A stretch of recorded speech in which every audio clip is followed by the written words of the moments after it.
Hey, I'm KJ Scriven, and welcome to Strengthen Your Walk.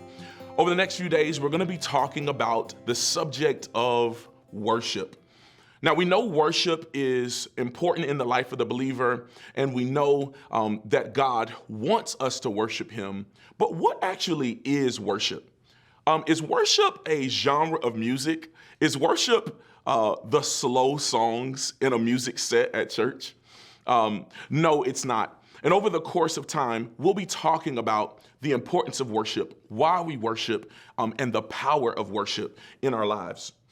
Webster's dictionary describes worship as this. It says, to regard with great or extravagant reverence, respect, honor, or devotion.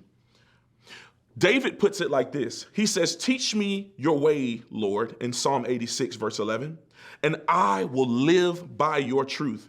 Give me an undivided mind to fear your name.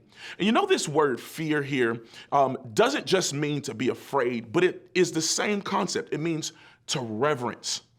And so he says, teach me your way, Lord, and I will live by your truth, and give me an undivided mind to fear your name. So we know by this that worship, we can already tell that worship is actually reverence. It's not just our songs, but worship is our entire lives. It's reverence, it's honor to God, and it's the way that we do that.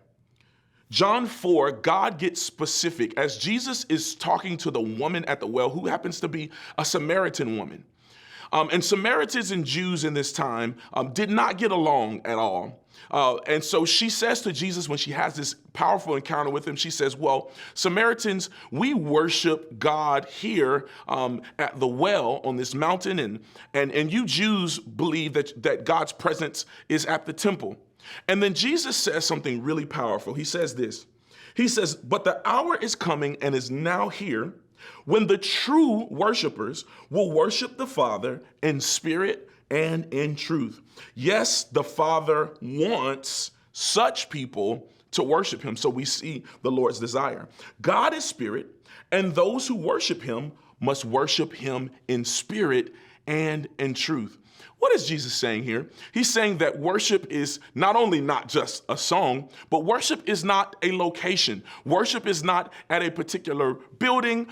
In some religions and some faiths, you have to face a certain direction to worship. You have to speak in a certain language to worship. But Jesus gives the heart of the Father here. He says, God is looking for worshipers that will worship him in spirit and in truth. Now, what does he mean by that? He's saying in spirit that it's not a particular location, but he wants people to worship him with authenticity, right? With authenticity from the heart and in truth, based on the truth of who he is. And again, we see this in Psalm 86. He says, David says, God, teach me your way, and I will live by your truth. And so I'm excited about the rest of these sessions because we're going to dig into this a little bit deeper. But here's a reality to take home with us. Whatever you worship, you become more like. So it is actually not just right to worship God because he's worthy, but we worship God because as we worship him, we become more like him. Join us again. Thanks for joining us for Strengthen Your Walk.